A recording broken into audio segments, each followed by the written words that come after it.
This is my posture correction video for one of the postures I see clinically, both postpartum and during pregnancy.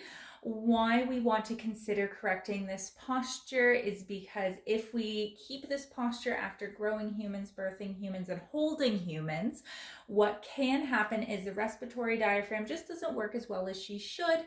We're overloading the lower back, and we are also stretching out the front. So just looking to offload some of these structures can be really helpful during the day. Just a reminder, there is no ideal posture. This posture just can be helpful for training and correcting some of your symptoms. Okay, so I'm going to over exaggerate here.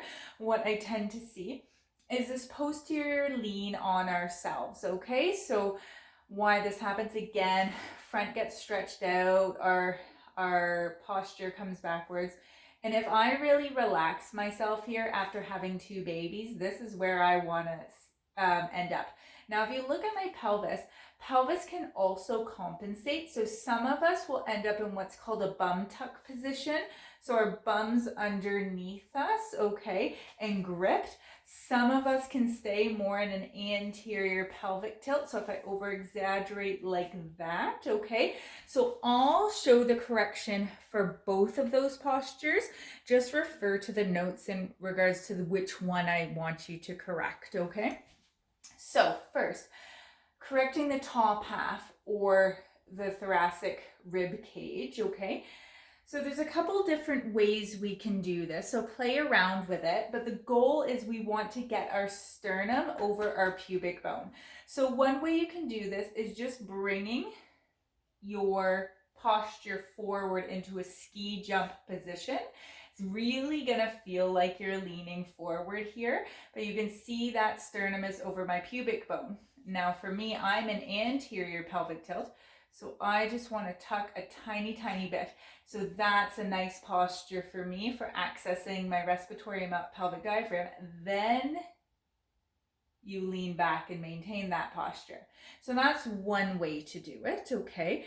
Now, if you're bum tucked, we'll just do that again. So coming forward, sternum over pubic bone, and then if your bum's underneath you, you're just gonna work on a little bit of an untuck, okay? And then you're shifting backwards.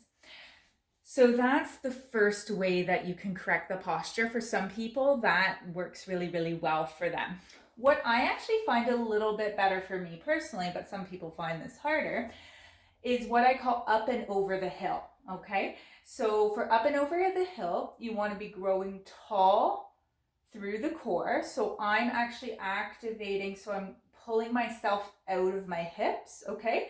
And then I'm thinking about bringing my rib cage over the hill, okay? And if I do that, I settle with my sternum over my pubic bone, and then I don't have to think about that shift back like I did with the ski jump. And then for me, with that anterior pelvic tilt, I'm just thinking about a little bit of a relaxation of my pelvis there. I'm not gripping my abs to pull myself under. I'm just thinking about a little bit of a tuck. Now during the day, I try to seek this position out, breathe into my diaphragm. If I'm doing any of my standing exercises or standing strengthening, this is the posture that I'm looking to adopt, okay? So we'll do that one again, up and over the hill, but this time we'll correct it for a bum tuck. So if you're posterior pelvic tilt, okay? So first, you're coming up and over the hill. So sternum is in line with pubic bone, okay? Then if your bum's underneath you, you're thinking about just bringing that bum up.